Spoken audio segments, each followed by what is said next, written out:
ఉమ్మడి రాష్ట్రంలో ఫ్యాక్షనిజం కానీ, రౌడీజం కానీ, నక్సలిజం కానీ, ఇంకో పక్క కమ్యూనల్ వైలెన్స్ కానీ, ఇంకో పక్క స్మగ్లర్లు కానీ, మాఫియా కానీ అందరిని కూడా పూర్తిగా కంట్రోల్ చేశాం. నేను ఎప్పుడు కూడా ఎప్పటికప్పుడు టెక్నాలజీ కూడా ఉపయోగించుకోవాలి. ఈరోజు మనందరూ ఇక్కడ ఉన్నారు. నేను హైదరాబాద్లో ఎవరు ఆలోచించినప్పుడు హైటెక్ సిటీ, ఇన్ఫర్మేషన్ టెక్నాలజీ ఆలోచించాను. ఆ రోజు బిల్ క్లింటన్ వస్తే సైబరాబాద్ నగరాన్ని ఆ రోజే ఇనాగరేట్ చేశాం. వాజ్పేయి గారి దగ్గర హైటెక్ సిటీ ప్రారంభోత్సవం చేశాం.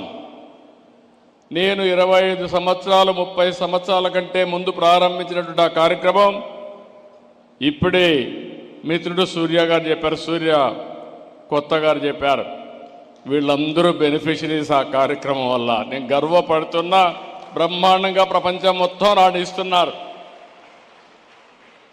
పవర్ ఆఫ్ టెక్నాలజీ మీరు ఒక్కసారి చూస్తే 25 సంవత్సరాల్లో ఈరోజు హైదరాబాద్ నగరం వల్ల, ఐటీ వల్ల, నాలెడ్జ్ ఎకానమీ వల్ల దేశంలో హైయెస్ట్ పర్ క్యాపిటల్ ఇన్కమ్కి చిరునామా తెలంగాణ.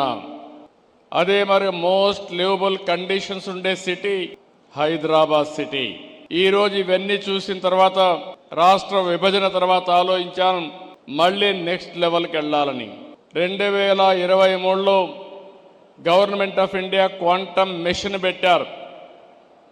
కానీ ఇంతవరకు పెట్టారు కానీ ముందుకు పోయే సమయంలో నేను చొరవ తీసుకున్నాను. ఫస్ట్ టైం మళ్ళీ క్వాంటమ్ వ్యాలీ కింద ఆర్టిఫిషియల్ ఇంటెలిజెన్స్కి ప్రాధాన్యత ఇచ్చి రాబోయే రోజుల్లో ప్రపంచం మొత్తం తెలుగువారి సత్తా ఏంటో చాటబోతున్నామని మీ అందరికీ విజ్ఞప్తి చేస్తున్నా.